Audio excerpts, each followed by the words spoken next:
Hey everyone, Richard Metal Fan here, bringing you guys an old school album review. And today we're going to be looking into from an album from one of my favorite bands, period. And this band definitely doesn't need an introduction. And as you clearly see below the title, today we're going to be looking into Sin After Sin by Judas Priest. Now, this is the band's third album that was released in 1977.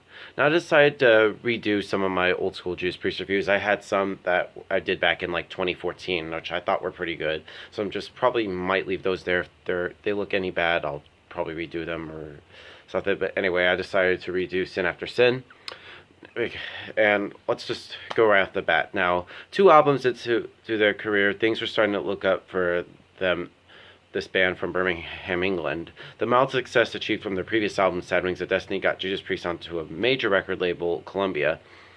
But unfortunately, Priest lost the rights to all the albums and demos recorded during their time as a result, with their producer Goal, I think. I can't remember. I probably fucked it up. Anyway, I don't know why, which pretty much is why neither Rock and Roll or nor Sad Wings of Destiny has ever received an official re-release, and they're pretty much difficult to come across. Now on our new label, Priest got to write away and worked with this new album, Sin After Sin, which is named after a lyrics on one of the songs on here. And one thing to know about this album is just how it's awesome. It's not like the flawless. Sin After Sin proves that Sad Wings of Destiny wasn't just a lucky hit, and that the band could still produce great albums. Rob Halford, the metal god himself, I think he's still trying to develop him as a vocalist. I think he's one of the best metal vocalists ever. Probably, in my opinion, one of my all-time favorite metal vocalists. Guitar-wise, Glenn Tipton and KK Downing just come up with some really great riffs. Just the leads and soloing and they do on this album is pretty good. Bass-wise, Ian Hill, it pretty much lays the foundation. And they have a drummer on this album, Simon Phillips, who was just a studio musician on this album at the time. He wasn't not an official member. But without further ado, let's dive into this album track by track. Now, the album opens up with Sinner. Now, right off the bat, this album kicks it into high gear. Rob howls like a banshee in what may have been his best vocal performance at the time. And, the KK's whamming bar fetish makes its first appearance. And Simon's drumming, good God, is fantastic. I almost kind of wish he joined Priest permanently, but nothing against, Dave Holland or Scott Travis. But honestly, this song, Sinner, is a very overlooked track in Priest's catalog. Diamonds and Rust. Now, this was a cover originally done by Joan Baez. I don't need to say much. It's emotional and technically impressive. One of their most famous songs, and deservedly so.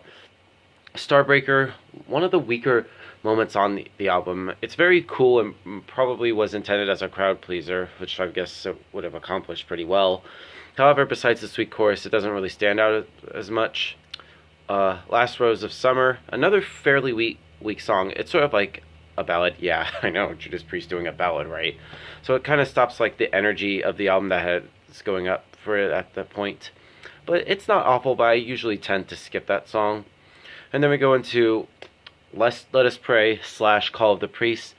Absolutely epic song. The song really shows the dynamic between Glenn and KK he had with them. It was probably, in my opinion, the best guitar work on the album. One of the best songs on here. Raw Deal. This song lyrically is talking about going to a gay bar, but it almost kind of sounds like musically it sounds like it'd be a filler song. Wrong. This is personally my favorite song on here. Something of mainly about the bluesy guitar work and the incredible last minute or so just really has me get going. I really like the song. Here Comes the Tears. I didn't really care for this song, honestly. The lyrics are kind of cheesy and somewhat boring guitar. The vocal work makes the song kind of basically takes a dump towards the end of the album. But I can imagine the Last Rose of Summer, right? But it's way more boring. Yeah, I know a lot of Priest fans are gonna talk shit about this, but that's just my own opinion. But the album closes on a high note with the song Distant Aggressor and holy shit, this song is crazy. I don't think I ever have much to say, much to hear. I mean, Rob's vocal performance is unbelievable, and the riffs on this song is just ridiculous. A true classic. Well, there we go. Judas Priest's third album may have not had matched its Sad Wings of Destiny in terms of sheer songwriting, but it sure tries. Many tracks on here are obviously very overlooked, which is a shame, as most of these pretty much pack a punch. I feel like it deserves at least a listen for every metalheader out here. If I were to give this album a score, I'd probably give this a solid 8 out of 10. Has some really great songs, some of the most underrated songs in Judas Priest's discography, or in their catalog, to be honest, I should say. So yeah, that's my review of Sin After Sin, guys. Let me know in the comments what you guys think of the album, and I'll see you all in the next review, and keep it metal.